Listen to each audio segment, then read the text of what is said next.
नमस्कार, स्वागत है आपका आवाज समाचार में। मैं हूं आपके साथ निकिता बागवान। खबरों की शुरुआत करेंगे हेडलाइंस से। पश्चिम बंगाल चुनाव में पहले चरण के 152 सीटों पर बम्पर वोटिंग। 3 बजे तक 78% से ज्यादा मतदान। मुर्शिदाबाद में टीएमसी और हुमायूं कबीर के समर्थक भिड़े, पथराव के साथ गाड़ियों में तोड़फोड़।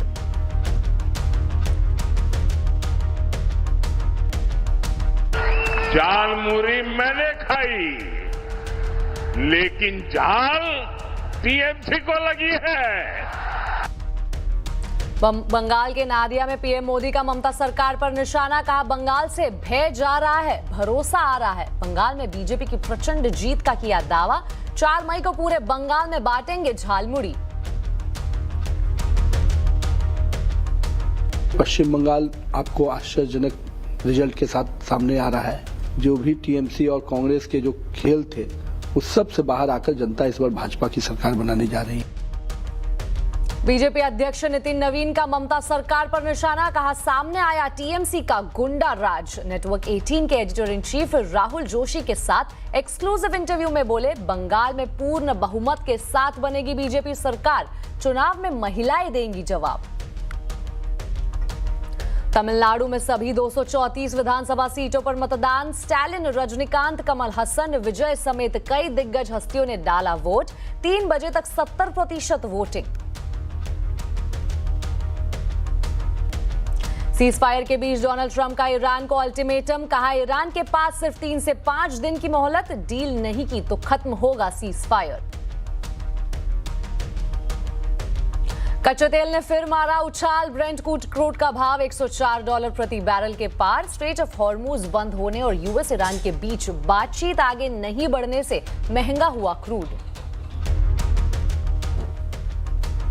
सेंसेक्स वीकली एक्सपायरी पर बाजार में दबाव। सेंसेक्स निफ्टी गिरावट के साथ बंद। मिड कैप स्मॉल कैप शेयरों में दबाव। Auto, PSU, bank, realty index सबसे ज्यादा गिरे। अपने किताब पर हुए विवाद पर पूर्व सेना प्रमुख जनरल एमएम नरवणे का दावा। कहा, मेरे पास किताब की कॉपी नहीं, पता नहीं कहां से लाकर लहराई। उत्तराखंड में 4 धाम यात्रा के लिए खुले बद्रीनाथ के कपाट। मंत्रोच्चारण और भगवान बद्री विशाल के जयकारे के साथ दर्शन शुरू। गंगोत्री, यमुनोत्री और केदारनाथ धाम के पहले ही खुल चुके हैं कपाट।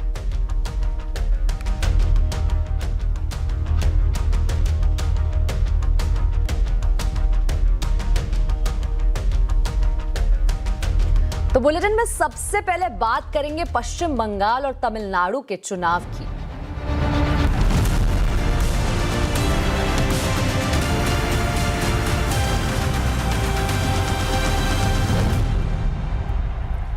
आज पश्चिम बंगाल में पहले चरण की 152 विधानसभा सीटों पर वोटिंग हो रही है। पहले चरण में कुल 1478 उम्मीदवार अपना भाग्य आजमा रहे हैं। पहले चरण में 44,378 मतदान केंद्रों पर 3 करोड़ 60 लाख वोटर मतदान कर रहे हैं। सुबह से ही मतदान केंद्रों पर वोटरों की लंबी लाइनें दिख रही है। वोटर उत्साह के साथ मतदान कर रहे हैं। बीजेपी नेता सुवेंदु अधिकारी और दिलीप घोष ने भी मतदान किया। पश्चिम बंगाल में मतदान के बीच कई इलाकों में जमकर बवाल भी देखने को मिला है। मुर्शिदाबाद में टीएमसी और आम जनता उन्नयन पार्टी के हुमायूं कबीर के समर्थक आमने सामने आ गए। दोनों पक्षों के बीच झड़प इतनी बड़ी हो गई कि पथराव शुरू हो गया और हालात काबू में करने के लिए लाठी चार्ज करना पड़ा। वहीं कुमारगंज सीट पर भी तनाव देखने को मिला है। यहां बीजेपी उम्मीदवार पर हमला होने की खबर सामने आई है, जिसके बाद इलाके में तनाव बढ़ गया है। हालात बिगड़ते देख सुरक्षा बलों को मोर्चा संभालना पड़ा है। इसके अलावा कूच बिहार में भी झड़प की सूचना मिली है।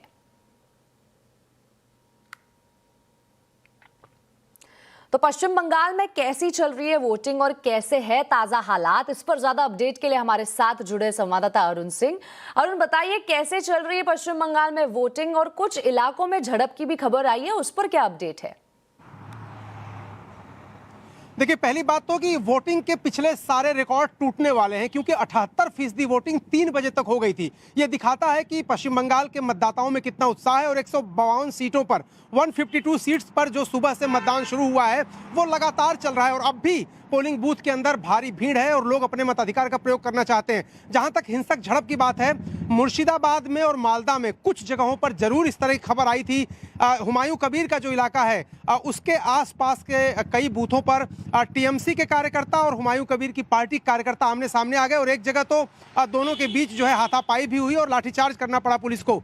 लेकिन राहत की जो सबसे बड़ी बात है वो ये कि बंगाल चुनाव के हिंसा के इतिहास को देखते हुए इस बार कोई बड़ी घटना, कोई बड़ी हिंसा की खबर अब तक नहीं आई है। शांतिपूर्ण मतदान लगभग हो रहा है, लोग अपने मताधिकार का प्रयोग कर रहे हैं और सीएपीएफ यानी सेंट्रल आर्म फोर्सेस को लेकर के जो राजनीति चल रही थी भारतीय जनता पार्टी और तृणमूल कांग्रेस के बीच, उस पे भी कई बयानबाजी हुई थी।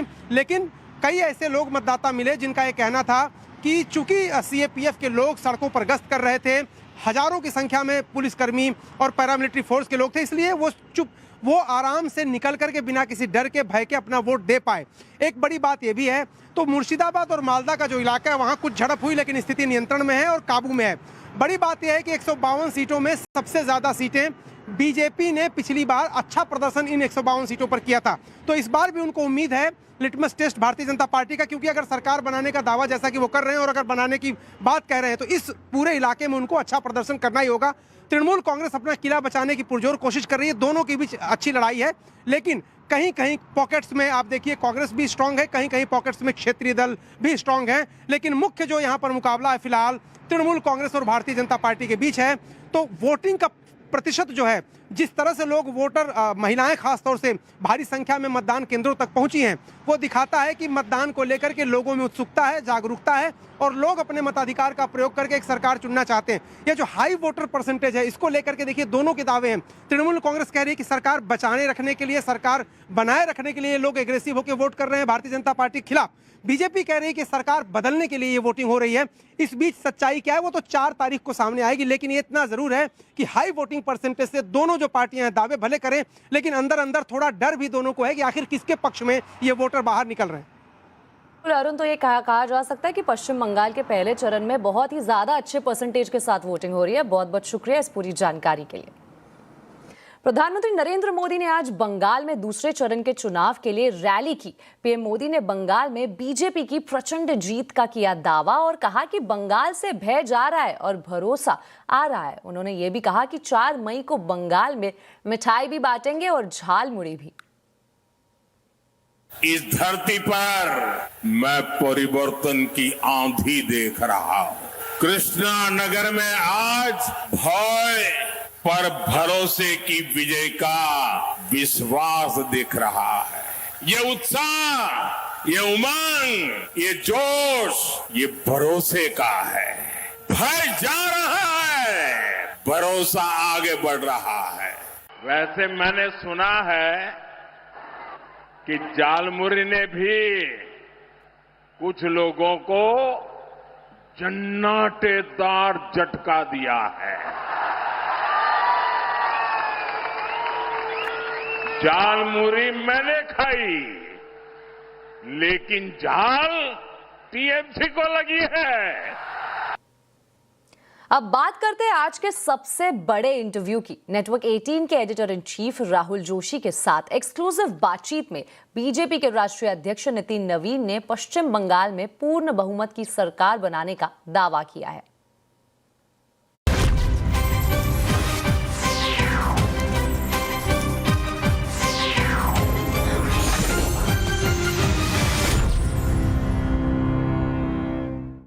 पांच राज्यों के चुनाव चल रहे हैं, 4 राज्य और पुडुचेरी। मैंने कहा कि थोड़ा सा हम लोग कलकत्ते में बैठे हैं तो इस पर चर्चा की जाए। कैसे देख रहे हैं माहौल को? क्या आपका आकलन है, क्या होगा इन 5 राज्यों में? देखिए, पांचों राज्यों की स्थिति अलग अलग है, लेकिन मैं मानता हूं कि इस बार भाजपा के लिए और बेहतर सिचुएशंस है सभी राज्यों में। असम, पुडुचेरी में निश्चित रूप से हमारी सरकारें रिपीट करेंगी, कहीं इसमें कोई दो राय नहीं है। बाकी 3 राज्यों में पश्चिम बंगाल आपको आश्चर्यजनक रिजल्ट के साथ सामने आ रहा है और यहां पर मैं मानता हूं कि सारे जो भी टीएमसी और कांग्रेस के जो खेल थे उस सब से बाहर आकर जनता इस बार भाजपा की सरकार बनाने जा रही है। तो असम, पुडुचेरी में सरकार बनेगी और आप कह रहे हैं कि बंगाल में भी सरकार बनेगी। 100% अब जो सिचुएशन बन रहे हैं और जो जनता का मूड दिख रहा है, पश्चिम बंगाल में भारतीय जनता पार्टी की सरकार बनने जा रही है। तो पिछली बार भी माहौल 2021 में भी था कि भारतीय जनता पार्टी की सरकार बनने वाली है। इस बार 2021 से क्या अलग है?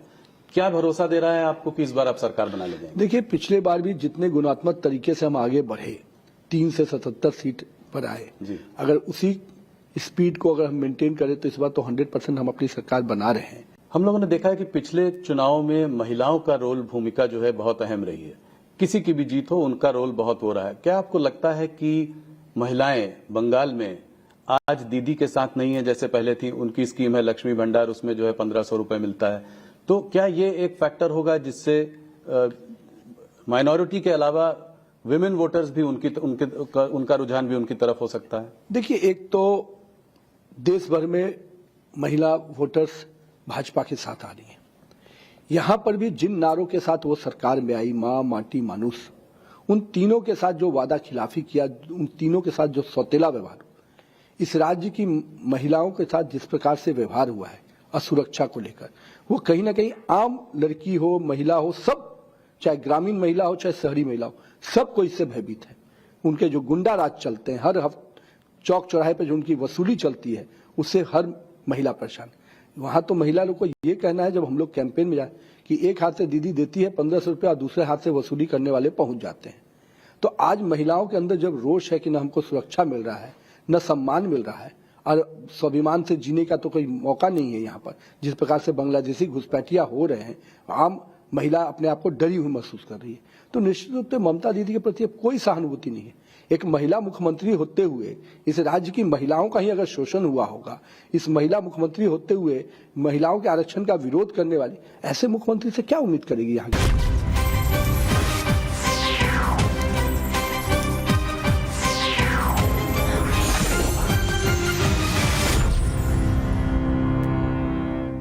अब आपको बता दें, चुनावी सरगर्मियों के बीच राहुल गांधी ने भी ममता बनर्जी पर हमला बोला। उन्होंने कहा कि ममता बनर्जी की वजह से पश्चिम बंगाल में बीजेपी के लिए रास्ता खुला है। उन्होंने कहा कि कांग्रेस पार्टी बीजेपी की विचारधारा से लड़ रही है। अगर ममता जी ने साफ सुथरी सरकार चलाई होती, अगर ममता जी ने बंगाल को पोलराइज नहीं किया होता, तो बीजेपी के लिए रास्ता नहीं खुलता। भाई और बहनों, कांग्रेस पार्टी बीजेपी से लड़ती है और बीजेपी जानती है कि कांग्रेस पार्टी ही बीजेपी को रोक सकती है। वहीं तमिलनाडु में भी सभी 234 विधानसभा सीटों पर वोटिंग हो रही है। यहाँ 4000 से ज्यादा उम्मीदवार मैदान में है। 75,000 से ज्यादा मतदान केंद्रों पर वोटरों की लंबी लाइनें दिख रही है। तमिलनाडु में कुल 5,73,00,000 वोटर मतदान कर रहे हैं। यहाँ मुख्यमंत्री MK स्टालिन के अलावा रजनीकांत, कमल हसन, विजय समेत कई दिग्गज हस्तियों ने वोट डाला है। तो तमिलनाडु में कैसे चल रही है वोटिंग, इस पर ज्यादा अपडेट के लिए हमारे साथ इस वक्त जुड़े संवाददाता हरीश। हरीश, बताइए कैसे चल रही है वोटिंग तमिलनाडु पे, क्या है ग्राउंड रिपोर्ट? आज तमिलनाडु के लिए बहुत बड़ा दिन है और ये इलेक्शन दिन पर शायद एक नया रिकॉर्ड क्रिएट होगा वोटिंग परसेंटेज को लेके। सुबह से हम देख रहे हैं काफ़ी सारे लोग बड़े तादाद में वोट करने के लिए आए हैं। ना सिर्फ रूरल पार्ट्स में, चेन्नई में भी जो यूजुअली क्रिटिसिज्म रहता है, चेन्नई में लो वोटर टर्नआउट होता है, उधर भी अच्छा वोटर टर्नआउट हुआ है। शायद फाइनल नंबर्स जब आएंगे तब एक नया रिकॉर्ड होगा वोटिंग परसेंटेज तमिलनाडु का। एक और चीज़ है, इधर काफ़ी लोगों का मानना है कि जो SIR प्रोसेस हुआ था, इलेक्टोरल रोल्स क्लीन अप किए गए थे, उसके कारण वोटिंग परसेंटेज ज़्यादा हुआ है। कुछ और लोगों का कहना है कि न्यू एंट्रेंस जो है वो शायद नया वोटर्स को अट्रैक्ट करने में सक्सेसफुल रहे हैं। लार्जली पीसफुल इलेक्शन हुआ है। एक या दो एलिगेशन हैं कि सरकार ने इनफ बसेस अरेंज नहीं किए थे, कई जगहों पर कैश और गोल्ड देने का भी रिपोर्ट हुआ है, पर ओवरऑल पीसफुल इलेक्शन रहा है तमिलनाडु में। अब ये देखना है कि TVK जो नया एंट्रेंट है उस पार्टी को कितना वोट शेयर मिलेगा, कितना सीट मिलेगा, वो शायद May 4 को जब रिजल्ट्स आएगा वो क्लियर हो जाएगा। तो नेटवर्क 18 के एमडी और group editor in chief Rahul Joshi से एक्सक्लूसिव इंटरव्यू में बीजेपी अध्यक्ष नितिन नवीन ने भरोसा जताया है कि इस बार बीजेपी एआईडीएमके गठबंधन तमिलनाडु में सरकार बनाने में कामयाब होगा। नितिन नवीन ने तमिलनाडु की राजनीति में थर्ड फैक्टर कहे जाने वाले विजय के असर से इनकार किया।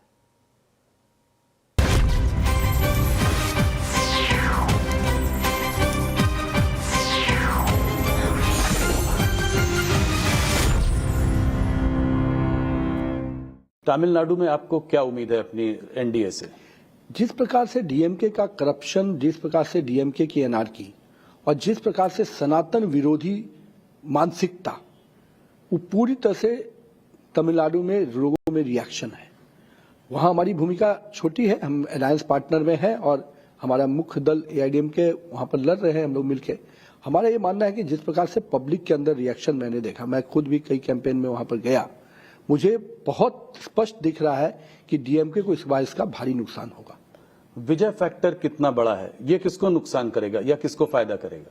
देखिए, विजय फैक्टर कितना बनेगा, राजनीति में कई बार ग्लैमर से भी लोग आते हैं और स्थान बनाते हैं, पर मेरा हमेशा मानना है पिच पे थोड़ा समय बिताना पड़ता है। और अगर कई बार हम लोगों ने देखे ऐसे ऐसे कई बड़े लोग आते हैं और वो कितने जमीन पर रह पाते हैं, वो देखने का विषय है। मैं मानता हूं कि विजय जी के लिए शुरुआत जरूर है, पर बहुत बड़ी शुरुआत होगी ऐसा मैं नहीं मानता हूं। तो ज्यादातर पोल डीएमके को दिखा रहे हैं कि डीएमके आगे है।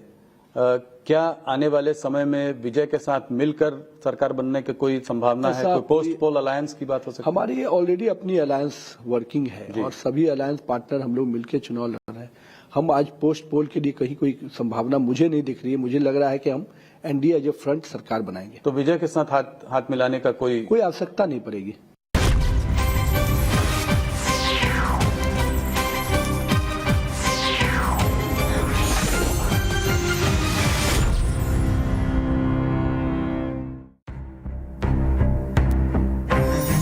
चुनाव चल रहे हैं 4 राज्य और पुडुचेरी। क्या आपका आकलन है, क्या होगा इन 5 राज्यों में? असम, पुडुचेरी में निश्चित रूप से हमारी सरकारें रिपीट करेंगी। बाकी 3 राज्यों में जो भी टीएमसी और कांग्रेस के जो खेल थे, उस सब से बाहर आकर जनता इस बार भाजपा की सरकार बनाने जा रही है। प्रधानमंत्री जी ने हाउस के फोरम से कहा कि हम आपके नाम का एडवर्टीजमेंट भी दे देंगे कि आपके ही सहयोग से हुआ, लेकिन उनको नाम से ज्यादा मोदी के विरोध में ध्यान रहता है। हमारी ये ऑलरेडी अपनी अलायंस वर्किंग है और सभी अलायंस पार्टनर हम लोग मिलकर चुनाव लड़ रहे हैं। हम आज पोस्ट पोल के लिए कहीं कोई संभावना मुझे नहीं दिख रही है। मुझे लग रहा है कि हम एनडीए एज ए फ्रंट सरकार बनाएंगे। सरकार का अंग होता है विपक्ष। मैं तो मानता हूं कि इमैच्योर पॉलिटिशियन है और कहीं ना कहीं पॉलिटिकल ग्रोथ ठीक से नहीं हुआ है।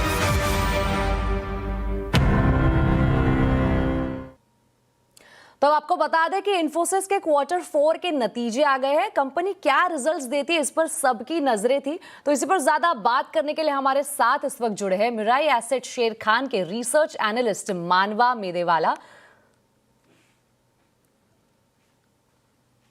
मानवा जी, बताइए आपको कैसे लग रहे हैं इन्फोसिस के Q4 के नतीजे? Q4 के नतीजे ऑलमोस्ट क्लोज टू हमारे एस्टिमेट्स के बराबर ही हैं। मेन इसमें देखने वाली ये चीज है कि जो रेवेन्यू गाइडेंस है वो थोड़ी अपर एंड पे कम है। सो वी वर एक्सपेक्टिंग कि 1.5% से 4.5% का कांस्टेंट करेंसी ग्रोथ रेट का गाइडेंस रहेगा। बाकी उस हिसाब से कंपनी का lower end of the guidance थोड़ा कम है। उन्होंने मार्जिन सिमिलर ही रखे हुए हैं एंड डील विंस भी थोड़ी अच्छी ही रही हैं। तो overall it's a neutral quarter.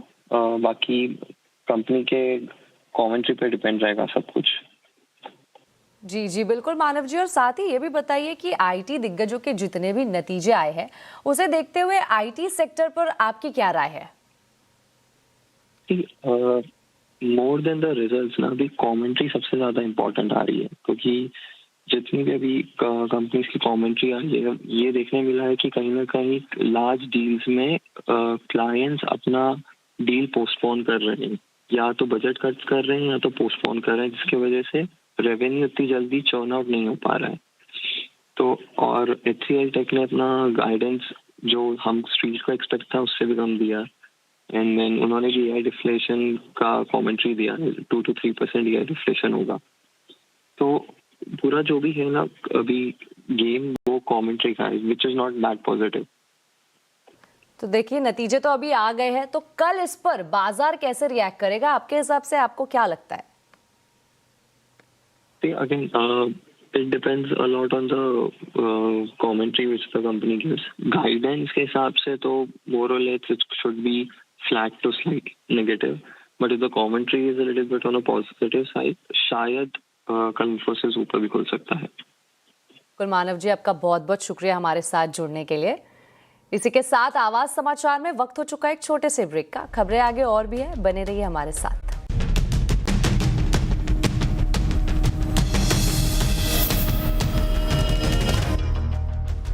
Break के बाद फिर एक बार स्वागत है आपका आवाज समाचार में। आज सेंसेक्स की वीकली एक्सपायरी पर बाजार में दबाव दिखा है। सेंसेक्स निफ्टी गिरावट के साथ बंद हुए हैं। Auto, PSU, bank, reality index सबसे ज्यादा गिरे हैं। कैसे रहा आज बाजार में कारोबार, बता रही है कंचन नौटियाल। तो हफ्ते का चौथा कारोबारी दिन बाजार की आज बात करी जाए तो बाजार में हमें डेफिनेटली एक प्रेशर जो है वो आता हुआ दिखाई दिया है। निफ्टी के कंपैरिजन में इस टाइम पे बैंकिंग शेयर्स देखेंगे तो यहाँ पे दबाव काफी ज्यादा बढ़ता हुआ दिखाई दिया। इनफैक्ट जैसे जैसे दिन आगे बढ़ता गया वैसे वैसे यहाँ पे जो कमजोरी है वो भी हमें बढ़ती हुई दिखाई दी है। मिड कैप और स्मॉल कैप जहाँ पे अर्ली ट्रेडिंग सेशन में यहाँ पे तेजी देखने को मिल रही थी, लेकिन ये भी पिटते हुए नजर आए। अब बात कर ले अगर सेक्टर स्पेसिफिक अप्रोच की, तो देखिए ऑटो में काफी प्रेशर रहा, आईटी में, पीएसयू में, FMCG, financial, majority of sectors की बात कर ले तो आज लाल निशान के साथ बंद हुए हैं। डायरेक्टली आते हैं कि स्टॉक स्पेसिफिक एक्शन किस तरीके का रहा है। निफ्टी के बढ़ने वाले शेयर्स की बात करी जाए तो फार्मा सेक्टर ने आज एक आउट परफॉर्मेंस दिखाया है। सिप्ला, डॉक्टर रेड्डी, जियो फाइनेंशियल और अडानी एंटरप्राइजेज, इसके अलावा यहाँ पे अच्छी खासी तेजी देखने को मिली है। लूजिंग पॉकेट की बात कर ले, trend, Shriram finance, Mahindra and Mahindra and SBI life एक प्रेशर के साथ बंद हुए हैं। फार्मा की हमने बात करी ली है, तो फार्मा के सबसे पहले देखते हैं कि डॉक्टर रेड्डीज, यहाँ पे खबरें ये चल रही है कि जो सेमाग्लूटाइड है दवाई इनकी, तो वहां से कनाडा से एक अप्रूवल आ सकता है इनकी जेनरिक मेडिसिन के लिए, तो उसके चलते एक बज़ बना हुआ है और इसके बाद ये तेजी देखने को मिली है। सिप्ला सुबह से ही खबरों में बना हुआ था और इसी का रब ऑफ इफेक्ट अगर हम बोले तो जाइडस और टोरेंट फार्मा में भी आता हुआ दिखाई दिया है। बैंकिंग शेयर्स में आज काफी ज्यादा कमजोरी थी, ये बात हमने अभी भी डिस्कस की है।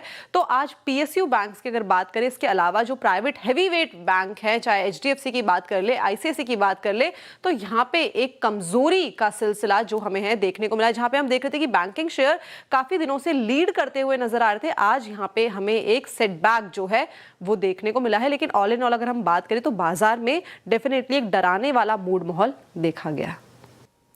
बर्नस्टीन ने पीएम मोदी को खुला पत्र लिखकर रिफॉर्म में तेजी लाने की बात कही है। बर्नस्टीन ने एग्रीकल्चर, एनर्जी, मैन्युफैक्चरिंग समेत 8 बड़ी थीम पर बड़े रिफॉर्म की वकालत की है। आइए नुपुर से जानते हैं कि इस पत्र में बर्नस्टीन ने रिफॉर्म के कौन से मंत्र सुझाए हैं। बिल्कुल एक रिफॉर्म टाइप का लेटर यहाँ पे लिखा है प्रधानमंत्री को। उनका कहना है कि इंडिया की ग्रोथ स्टोरी तो स्ट्रॉन्ग है, लेकिन अगर सरकार रिफॉर्म्स जल्दी नहीं इम्प्लीमेंट करेगी आगे चल के तो फिर एक बार स्लो डाउन देखने को मिल सकता है। 2019 में उन्होंने पहली बार लेटर लिखा था और तब उन्होंने स्लो डाउन की चर्चा की थी, लेकिन उसके बाद उनका कहना है कि उस लेटर के बाद काफ़ी कुछ इंप्रूवमेंट देखने को मिला, लेकिन आज काफ़ी कुछ बदलता हुआ नजर आ रहा है। इसीलिए एक बार फिर बर्नस्टीन ने एक लेटर लिखा है जहाँ पे उन्होंने एआई से रिलेटेड कुछ कंसर्न्स जताए, डीग्लोबलाइजेशन से रिलेटेड कुछ हालात यहाँ पे किए और 8 थीम ऐसी बताइए जहां पे सरकार को रिफॉर्म लाने की जरूरत है और रिफॉर्म आ चुके हैं तो उन्हें टाइम पे इंप्लीमेंट करने की जरूरत है, उसकी गति बढ़ाने की जरूरत है। पहले 6 थीम यहाँ पे लिखी थी पिछले लेटर में, 2016 का जो लेटर था उसमें 6 थीम्स आई थी, अब 8 हो चुकी है। तो हमारी ग्रोथ स्टोरी तो इंटैक्ट है, बस थोड़ा सा काम करने की जरूरत है। सबसे पहले उनका ये कहना है कि किस जगह इंडिया अभी फिलहाल पीछे यूएस और चाइना से कंपेयर करे तो वो है सबसे पहले इंफ्रास्ट्रक्चर, वहाँ पे इंप्रूवमेंट की ज़रूरत है। इनोवेशन, हमें काफ़ी कुछ करना पड़ेगा, यहाँ पर इन्वेस्टमेंट के तौर पर भी इनोवेशन की ज़रूरत है। और नेक्स्ट जेन टेक की बात करें तो वहाँ भी हम पीछे हैं। तो इन तीनों चीज़ों पे सरकार को फुल फ्लेज यहाँ पे गेम खेलना होगा। 8 थीम में सबसे पहले एग्रीकल्चर की थीम है क्योंकि 15 से 16% जीडीपी यहीं से आती है। इस पे ये कहना है कि सब्सिडी का मॉडल नहीं चल सकता, सरकार को इसे बंद किया जाए और आगे चल के एग्री, इंफ्रा, इरिगेशन, इन सब के रिफॉर्म्स लेके आए ताकि इसको एक बड़ा बूस्ट मिल सके और लेबर टर्म्स में भी यहाँ पे ज़्यादा एम्प्लॉयमेंट आती हुई नजर आ सकती है। एनर्जी सेक्टर में डिस्कॉम के जो लॉसेस है उसे कम करना ज़रूरी है प्रायोरिटी बेसिस पे, और साथ ही साथ जो ऑयल पर जो डिपेंडेंसी हमारी उसे भी कम करने की ज़रूरत है और ईवी को डे टू डे लाइफ में लाने की ज़रूरत होगी। रिफॉर्म्स ऑलरेडी इन प्लेस है लेकिन उसे इम्प्लीमेंट करने पर अब सरकार फोकस करे। तीसरी बड़ी थीम है जिस पे हम लगातार चर्चा कर रहे हैं वो है एआई की, जहाँ पे सिर्फ ऐप बनाने से काम नहीं होगा, आपको बहुत कुछ करना पड़ेगा। एआई मॉडल डेवलप करने पड़ेंगे, डेटा कंट्रोल्स पर फोकस करना होगा ताकि जो ये आईटी जॉब्स की कंसर्न है वो दूर होती हुई नजर आ सकती है। उसके बाद उन्होंने फोकस किया है मैन्युफैक्चरिंग पर। यहाँ पे बड़ा फोकस है क्योंकि इसी से आपकी एम्प्लॉयमेंट भी डिपेंडेंट होती है और काफ़ी कुछ यहाँ से फोकस होता है। तो सरकार अगर इसमें और निवेश करेगी तो बेटर हो सकता है इंडिया ग्रोथ स्टोरी के लिए। रेलवे ट्रांसपोर्ट यहाँ पर भी फोकस आते हुए दिखा है। बर्नस्टीन का कहना है कि एयरलाइंस पर ज़्यादा फोकस ना करे क्योंकि ऑयल डिपेंडेंसी होती है वहाँ पर। अगर रेलवे पे ज़्यादा फोकस करेगी तो इंडिया के लिए वो बेटर होते हुए दिखेगा। कैश ट्रांसफर करती है, जब भी इलेक्शन होते हैं तो हम सुनते हैं कि काफ़ी सारी योजनाएं आई और कैश ट्रांसफ़र किए गए, लेकिन वो शॉर्ट टर्म में बेनिफिट होता है, कंजम्पशन डिमांड बढ़ती है, लेकिन लॉन्ग टर्म में महंगाई यहाँ से दिखती है, तो इसे भी बंद करना पड़ेगा। और लास्ट में उन्होंने कहा कि रिसर्च एंड डेवलपमेंट और इनोवेशन पर सरकार फोकस करे। सिर्फ 0.6 से 0.7% है जो काफ़ी कंपेयर करें दूसरे देशों से तो कम है, तो यहाँ पर भी सरकार को फोकस करने की ज़रूरत है। टैक्सेशन पे बर्नस्टीन का कहना है कि आप और मैं जैसे हम सोचते हैं कि हम इतना टैक्स भरते हैं लेकिन इतना हमें दिखता नहीं है, तो वो परसेप्शन बदलना होगा। बोल्ड डिसीजंस यहाँ पे सरकार को लेने पड़ेंगे, तभी आने वाले 10 साल इंडिया के लिए सबसे अच्छे हो सकते हैं, अदरवाइज हम फिर से पीछे रह जाएंगे।